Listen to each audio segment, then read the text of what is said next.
ओम शांति।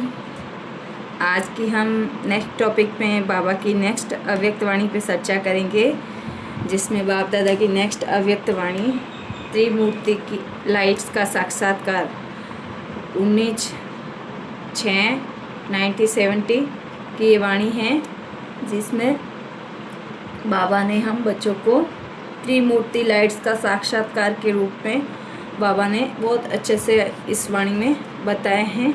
तो आइए डिटेल से चर्चा करते हैं और बाबा ने क्या कहा है हम बच्चों के लिए, क्या कार्यकारिणी दी है बाबा ने हम बच्चों को, क्या होमवर्क दिया है, वो हम देखते हैं बाबा की मुखाग्नि से।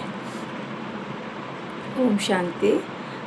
यहाँ पे बाबा ने बोला कि जैसे बाप त्रिमूर्ति हैं वैसे आप भी त्रिमूर्ति हो। बाबा ने कितना बड़ा टाइटल दिया है, बाप समान का टाइटल दे दिया। बाप भी त्रिमूर्ति हैं तो आप भी त्रिमूर्ति हो।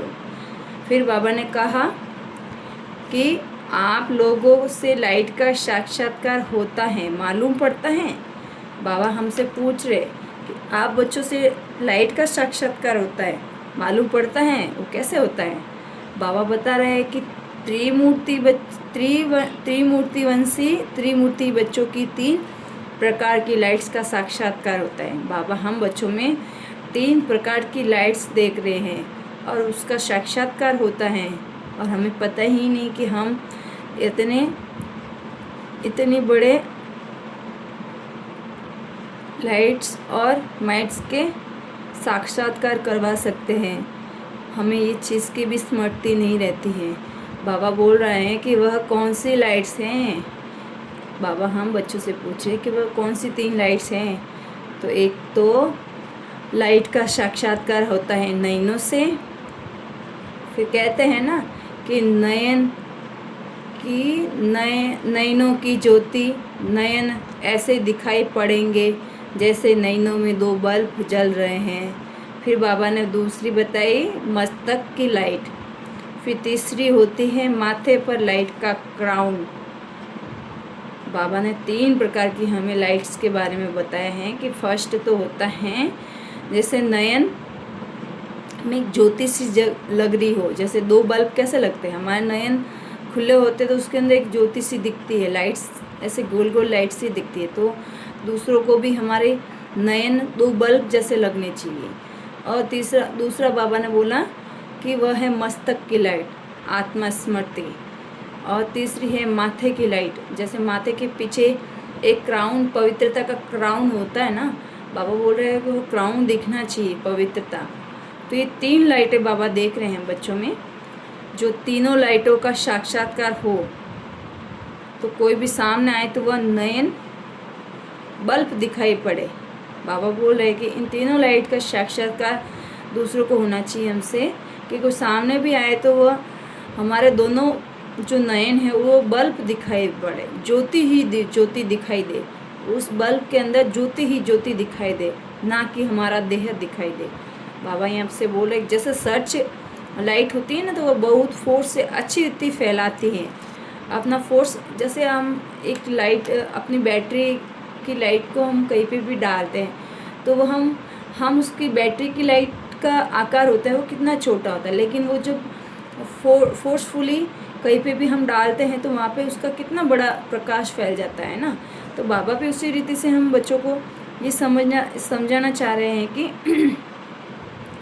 ज्योति ही ज्योति दिखाई दे। जैसे अंधेरे में हीरे चमकते हैं ना, वैसे ही जैसे सर्च लाइट होती है तो वो बहुत ही फोर्स रीति फैलती हैं, इसी रीति से मस्तक की लाइट का भी साक्षात्कार हो। बाबा हमसे ये बोल रहे हैं।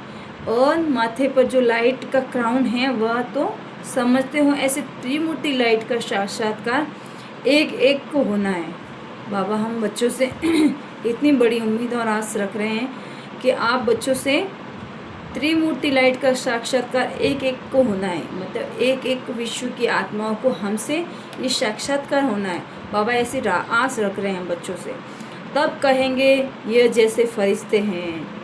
बाबा ने ये फरिश्ते की डेफिनेशन बताई है कि जैसे हम त्रिमूर्ति की तीनों लाइट्स अपने चेहरे चलन में दिखाई देगी, तब विश्व की आत्माओं को हमारे अंदर फरिश्ता रूप नजर आने लगेगा और हम लाइट्स और माइट्स का साक्षात्कार करवा सकते हैं। तो बाबा ने हम बच्चों को यहाँ पे साकार में नयन और मस्तक और माथे पर क्राउन का साक्षात्कार स्पष्ट होंगे। बाबा ने भी यहाँ पे बोला साकार में, जैसे हम इस शरीर में अभी साकार वतन में है ना, तो यहाँ पे ये सब चीज़ें हमारे साथ स्पष्ट दिखाई दे आगे वाले को। जैसे साक्षात्कार के साथ ये सब तीनों चीज़ें कंबाइंड होती हैं, तो ये सब तीनों चीज़ें उसके अंदर इंक्लूड होती है, तो वो दिखाई दे विश्व की आत्माओं को। बाबा यहाँ पे बोल रहे हैं कि नैनों की तरफ देखते देखते लाइट देखेंगे। जैसे हमारे नैनों की तरफ वो देखें ना विश्व की आत्माएं, तो उनको लाइट दिखाई देगी। तुम्हारी लाइट को देख दूसरे भी जैसे लाइट हो जाएंगे, जैसे हमें देखो वो भी अपनी स्थिति एकदम भूल जाएंगे और लाइट हो जाएंगे, मतलब गुम चुक्कर हो जाएंगे, एकदम खो जाएंगे जैसे कोई दुनिया में। तो बाबा बोल रहे कि कितनी भी मन से व स्थिति से भारीपन हो, लेकिन आने से हल्का हो जाए। बाबा क्या बोल रहा है कि कितनी भी मन से व स्थिति में भारीपन हो, लेकिन आने से वह हल्का हो जाए। मतलब दुनिया की आत्माओं के लिए बाबा एग्जाम्पल दे रहे हैं कि मन में भी कितना वो भारीपन लेके आया और अपनी स्थिति भी उसकी भारी है, लेकिन हमारे संपर्क में आने से वो हल्का हो जाए, ऐसी स्थिति अपने को बनानी है। क्योंकि आप लोगों को देखकर तो और सभी अपनी स्थिति ऐसी करेंगे ना। बाबा भी देखो यही लाइन यहाँ पे रिपीट कर रहे हैं, तो कि हम लोगों को देख के तो वो अपनी स्थिति को ऐसी अपनी स्थिति बना पाएंगे ना। बाबा बोले कि अभी से ही तो आपका गायन सुनेंगे ना, द्वापर में फिर गायन की कोई बड़ी बात नहीं है। ये गायन हमारा हम ब्राह्मणों का यहीं से शुरू होता है, फिर द्वापर युग से उनको जब साक्षात्कार होते हैं देवी देवताओं को, तो वो गायन यहीं का है। बाबा बोल रहे हैं कि वो गायन यहीं का है, अपना ही है इस संगम युग का। फिर बाबा ने बोला कि जैसे वतन में लाइट ही लाइट देखने में आती है ना, वैसे स्थूल वतन में भी लाइट हाउस हो जाएंगे। और जब आप चैतन्य लाइट हाउस, बाबा हम बच्चों को यहाँ पर कह रहे हैं कि जैसे आप चैतन्य लाइट हाउस हो जाएंगे ना, तो फिर ये मधुबन भी लाइट हाउस हो जाएगा। तो फिर बाबा ने आगे बोला कि लास्ट पढ़ाई की लास्ट सब्जेक्ट है ये, इसको प्रैक्टिकल में करना है। थ्योरी का कोर्स भी समाप्त हुआ। बाबा ने यहाँ पे बताया कि थ्योरी का कोर्स तो आपका समाप्त हुआ है ना, अब ये है लास्ट सब्जेक्ट की लास्ट पढ़ाई है। जो बाबा ने बोला कि प्रैक्टिकल कोर्स की लास्ट सब्जेक्ट है, और इस लास्ट सब्जेक्ट में बहुत फास्ट पुरुषार्थ करना पड़ेगा। तो इसी स्टेज के लिए ही तो गायन है। हम लास्ट सो फास्ट जाते हैं, तो इसी स्टेज का ही तो गायन बाबा ने हमारे संगम युग पर, इस पढ़ाई का ही तो गायन है जो हमारे इतने जन्मों तक चलता है। बाप दादा से कब विदाई नहीं होती, माया से विदाई होती है। बाप दादा से तो मिलन होता है। हम संगम युग पर माया से विदाई लेते हैं और अगले 21 जन्मों तक राजा ही लेते हैं। और बाप दादा से तो हमेशा ही मिलन होता है, बाप दादा से कभी विदाई नहीं होती, क्योंकि हम कल्प बाद वापस मिलेंगे बाबा से तो ना। तो यहाँ थोड़े समय का मिलन सदा का मिलन करने के निमित्त बन जाते हैं। यहाँ पे संगम पर हमें जो जितना भी समय मिला है हमारे ये अंतिम जन्म में, तो ये जन्म का ही जो समय है वो सदा मिलन का समय, हम मिलन के समय के निमित्त बन जाता है। तो बाबा भी बोल रहे हैं कि बाप के साथ गुण और कर्तव्य मिलना यही मिलन है। जो इस जन्म में हम बाबा के साथ बाबा के गुण और कर्तव्यों के मिलन की रास करते हैं, और हम भी उसके जैसा मिलन मनाते हैं, उसी के समान बनने की कोशिश करते हैं, तो यही हमारे मिलन का मेला है। तो यहाँ पे बाबा ने हमें संकल्पों को ब्रेक लगाने का एक साधन बताया है बाबा ने। तो आइए देखते हैं संकल्पों को ब्रेक लगाने का मुख्य साधन कौन सा है। बाबा पूछ रहे हैं, बस सोचे कि कौन सा मुख्य साधन है। तो यहाँ पे जो बाबा ने बोला कि जो भी कार्य करते हो ना, तो करने से पहले सोच कर फिर कार्य शुरू करो। जो कार्य करने जा रहा हूँ वह बाप दादा का कार्य है, मैं तो निमित्त हूँ। जब कार्य समाप्त करते हो तो जैसे यज्ञ रचा जाता है, तो समाप्ति समय आहुति दी जाती। इस स्थिति करते हुए किया और जो परिणाम निकला वह बाप को अर्पण, स्वाहा कर दिया। फिर कोई संकल्प नहीं चलना चाहिए ना।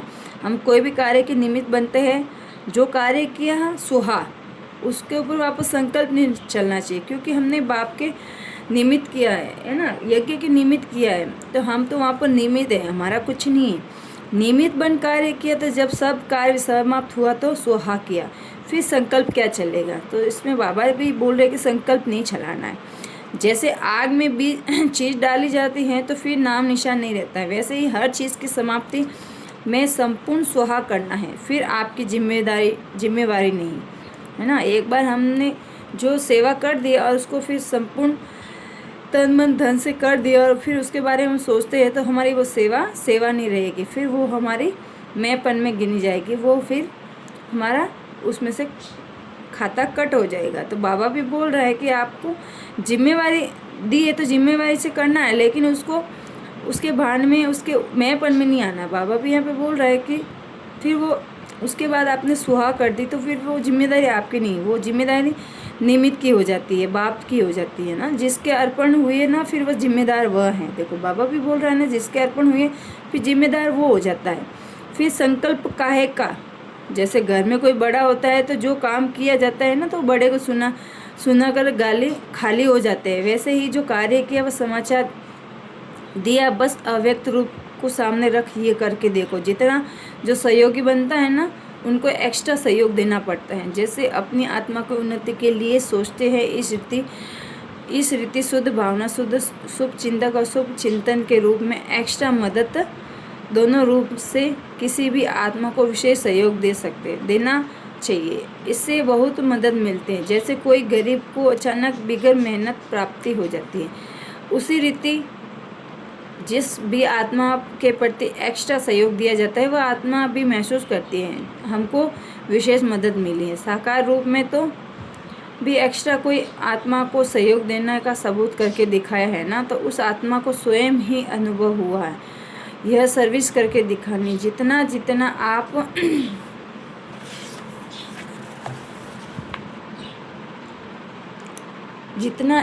आप सूक्ष्म होता जाएंगे उतना सूक्ष्म सर्विस भी बढ़ती जाएगी। स्थूल के साथ सूक्ष्म का प्रभाव जल्दी पड़ता है। सदा काल के लिए बाप दादा भी विशेष सहयोग एक्स्ट्रा देते। एक्स्ट्रा मदद का अनुभव होगा ना तो मेहनत कम, प्राप्ति अधिक होगी। बाप दादा भी बोलते हैं कि बच्चों से जितना अविनाशी स्नेह करते हैं ना उतना बच्चे अविनाशी स्नेह रखते भी हैं। तो यह अविनाशी स्नेह का एक धागा है जो 21 जन्मों तक बंधन को जोड़ता है। सो अटूट स्नेह है, जिसका पक्का धागा होता है ना उसका उतना ही ज़्यादा समय चलता है। यह संगम का 21 जन्मों को जोड़ता है और इस संगम के युग में एक एक संकल्प, एक एक कर्म 21 जन्म के बैंक के खाते में जमा होता है। यहाँ पे बाबा ने इतनी बड़ी बात बोल दी कि इस संगम पर हम जो भी पुरुषार्थ करते हैं ना वह एक एक संकल्प, एक एक कर्म हमारे 21 जन्मों के लिए बाबा की बैंक में जमा होता है। फिर उसको बाबा ने बोला कि इतना अटेंशन रख संकल्प भी करना है, जो करूँगा वह जमा होगा। तो कितना जमा होगा, एक संकल्प भी व्यर्थ न हो। एक संकल्प भी व्यर्थ हुआ तो जमा के में कट जाएगा। तो जमा जब करना होता है तो एक भी कर्तव्य न हो। कितना भी पुरुषार्थ करना है, संकल्प भी व्यर्थ न जाए। समय तो छोड़ो, अब पुरुषार्थ इस सीमा पर पहुंच रहा है जैसे पढ़ाई दिन प्रतिदिन ऊंची होती जाती। तो ये भी ऐसे ही बड़े क्लास में पढ़ रहे हैं। अच्छा, ओम शांति। बाबा ने अपनी वाणी को यहीं विराम दिया। आज के लिए हम भी अपने टॉपिक को यहीं विराम देते हैं। ओम शांति। आगे हम नेक्स्ट टॉपिक पे, नेक्स्ट वाणी पे चर्चा करेंगे। आज के लिए इतना ही। और आप सब बाबा की अव्यक्त वाणियों को अच्छे से रोज़ सुने, समझें और अपने जीवन में इसको अप्लाई करें। ओम शांति।